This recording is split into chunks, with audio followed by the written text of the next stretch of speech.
বিসমিল্লাহির রহমানির রহিম। একটি বিষয় বলতে চাচ্ছি। বিষয়টি হলো যে আমাদের দেশে এই যে যানজট সৃষ্টি হয়, অনেক গাড়ি ঘোড়া, রাস্তায় জায়গা নাই, নানা ধরনের রাস্তাঘাটে বিপত্তিকর সমস্যা। তো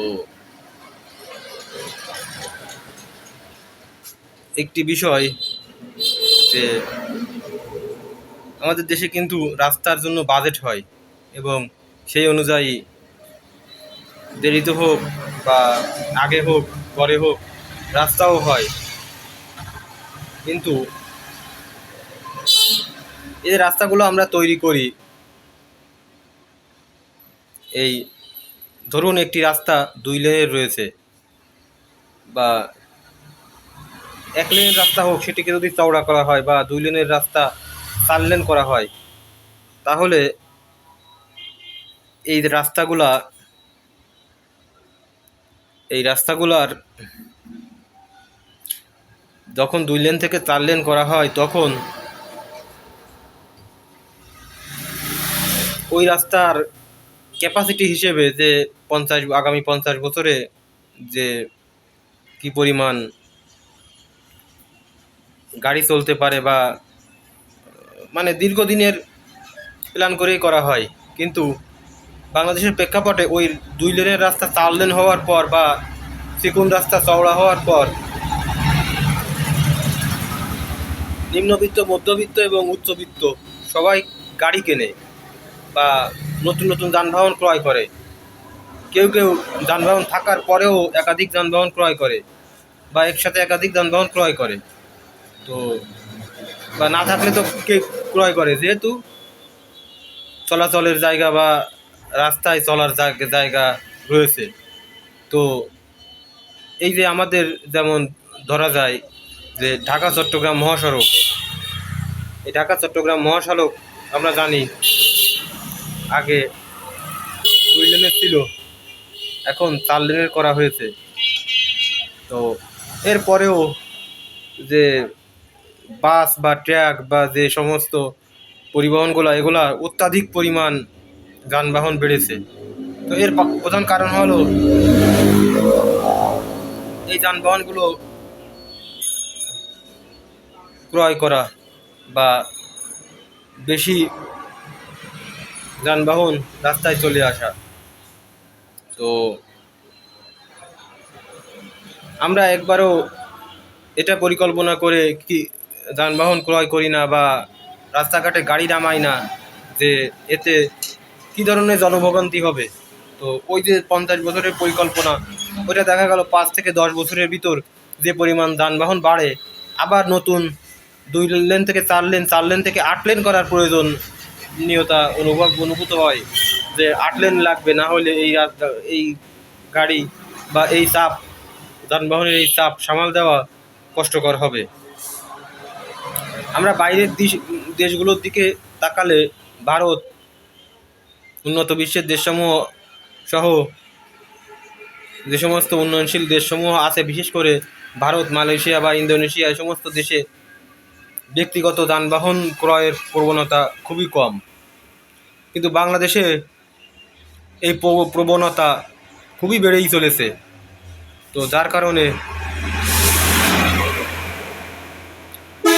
এই যানজটের সৃষ্টি। আরেকটি বিষয়, বাংলাদেশের যে রেল ক্রসিংগুলো, আমি আগেও একটি ভিডিওতে বলেছি যে এই রেল ক্রসিংগুলো রেল যে ক্রসিংগুলো, এখানে লোক না নিয়োগ দিয়ে এখন সময় এসেছে ওভারপাস বা আন্ডারপাস তৈরি করে দেওয়া। রেল ওভারপাস বা সড়ক ওভারপাস বা সড়ক আন্ডারপাস বা রেল আন্ডারপাস প্রয়োজন অনুসারে তৈরি করে দেওয়া। তা না হইলে এই যে গেটম্যান, এই গেটম্যানরা, এনারা আসলে সবারই প্রয়োজন আছে। সবাই এই গেটম্যানেরা অনেক সময় এই যে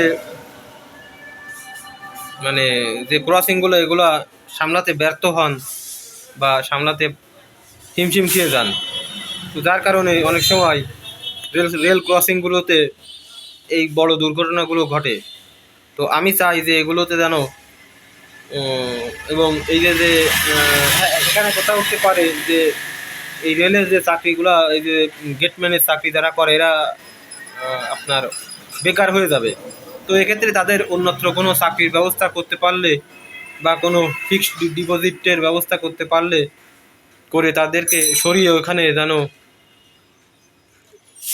এই ব্যবস্থাগুলো করা হয়, যে এই আন্ডারপাস বা ওভারপাসগুলো নির্মাণ করে দেওয়া হয়। এবং ভারত সহ অন্যান্য দেশসমূহে দেখা যায় যে গাড়ি কেনার প্রবণতা কম। তো যে লোক সরকারি চাকরি করে বা যে যথেষ্ট বড় ব্যবসায়ী বা বড় পদে চাকরি করেন, উনিও রেলে ভ্রমণ করেন বা উনিও ভারতে তো দেখা যায় যে বেশিরভাগই রেল লাইন বা রেলগাড়ি, সড়ক পথ সেই তুলনায় কম। তো ওনারা পাবলিক ট্রান্সপোর্টগুলোতে ভ্রমণ করতে স্বাচ্ছন্দ্য বোধ করেন এবং ওনাদের যে অভ্যাস বা যে নিয়ম, নিম্নবিত্ত, উচ্চবিত্ত, মধ্যবিত্ত, উচ্চবিত্তের কিছু গাড়ি আছে অবশ্যই। তো ওনাদের অভ্যাস বা ওনাদের যে আপনার রাষ্ট্রীয় কাঠামো বা সামাজিক কাঠামো এইভাবেই তৈরি করা, এটা কিন্তু বাংলাদেশের জন্য শিক্ষণীয়। যে আর বাংলাদেশে ঢাকা শহরে দেখা যায় একটি পরিবারে 4 থেকে 5টি গাড়ি বা প্রাইভেট কার বা যানবাহন। তো আসলে এই ধরনের সিচুয়েশনে এমনিতেই ঢাকা শহরে আমাদের বাংলাদেশের ফুসফুস বলা হয়, যে মানে অর্থনৈতিক ফুসফুস বলা হয় ঢাকা শহরকে। তো যেখানে এত মানুষের ভিড়, যেখানে এত মানুষের জীবনযাত্রার ব্যবস্থা করতে হয়, সেখানে যদি এই পরিমাণ যানবাহন বা এই পরিমাণ গাড়ি চলে, তো আমরা যদি সচেতন না হই তবে খুবই দুঃখের বিষয়। তো সরকার, অবশ্যই সরকার বড় বড় পদক্ষেপ নেয়, বড় বড় মেগা প্রকল্প বাস্তবায়ন করে। ঢাকা শহরে 2 কোটি জনগণ। তো এ ব্যাপারে আমাদের সবাইকে একটু সচেতন থাকতে হবে, যাতে আমরা নিজেদেরকে সচেতন করতে পারি এবং এই যে এই বিষয়গুলো যাতে ওভারকাম করতে পারি। ধন্যবাদ সবাইকে।